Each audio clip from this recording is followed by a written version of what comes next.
Hello everyone. तो last हमने AC inhibitors पढ़े थे और आज हम एंजियोटेंसिन 81 रिसेप्टर ब्लॉकर्स पढ़ेंगे। तो जो हमारे एंजियोटेंसिन रिसेप्टर्स होते हैं वो दो टाइप्स के होते हैं, 81 और 82 रिसेप्टर्स। ये क्या करते हैं, ये हमारे वेस्कुलर स्मूथ मसल को रिलैक्स कर देते हैं और प्रमोट करते हैं सॉल्ट और वाटर के एक्सक्रीशन को, जिससे जो हमारा प्लाज्मा वॉल्यूम होता है वो भी रिड्यूस हो जाता है। अगर फार्माकोकाइनेटिक एक्शन की बात करें तो ये high first pass metabolism show करता है। फिर ये हाईली बाउंडेड ड्रग होती है प्लाज्मा प्रोटीन से। एब्जॉर्प्शन इसका फूड के इंटरेक्शन से नहीं अफेक्ट होता है और इसकी जो टी हाफ लाइफ है वो 6 साल। फिर अगर हम एडवर्स ड्रग रिएक्शन की बात करें तो एडीआर इसमें क्या होता है, कफ का रिस्क होता है या एंजियोएडेमा शो करता है। हाइपोटेंशन भी हो सकता है और हाइपरकैलेमिया भी हो सकता है। थेराप्यूटिक यूजेस अगर देखें तो हाइपरटेंशन हो सकता है, हाइपरटेंशन में यूज़ होते हैं, कार्डियक फेलियर में यूज़ होता है, डायरेटिक ड्रग में यूज़ होता है।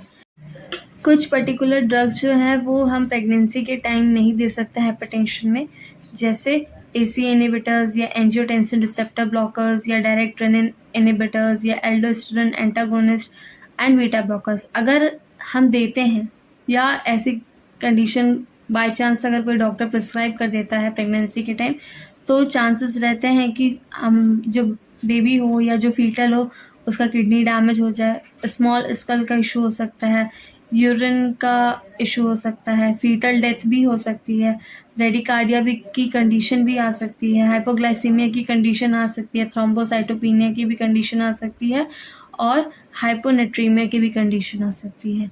तो ये ड्रग प्रेगनेंसी के टाइम अवॉइड करनी चाहिए। बीटा 1 एड्रीनर्जिक ब्लॉकर्स जो होते हैं ये हमारे बीटा 1 रिसेप्टर के साथ बाइंड करते हैं और उसे ब्लॉक करते हैं, जिससे जो हमारी मायोकार्डियल कॉन्ट्रैक्टिलिटी होती है वो डिक्रीज़ हो जाती है और कार्डियक आउटपुट डिक्रीज़ हो जाता है। कार्डियक आउटपुट डिक्रीज़ होने की वजह से हमारा ब्लड प्रेशर डिक्रीज़ हो जाता है और इसकी वजह से हमारा जो प्लाज्मा रेनिन एक्टिविटी होता है वो भी रिड्यूस हो जाएगा।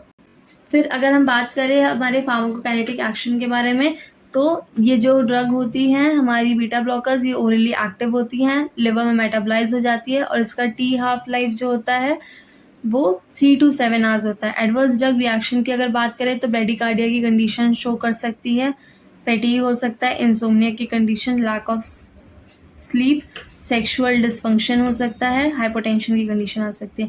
थेराप्यूटिक यूजेस अगर देखें तो मायोकार्डियल इन्फेक्शन में हम दे सकते हैं, एंजाइना पेक्टोरिस में दे सकते हैं, क्रॉनिक हार्ट फेलियर में दे सकते हैं और हाइपरटेंशन की कंडीशन में दे सकते हैं।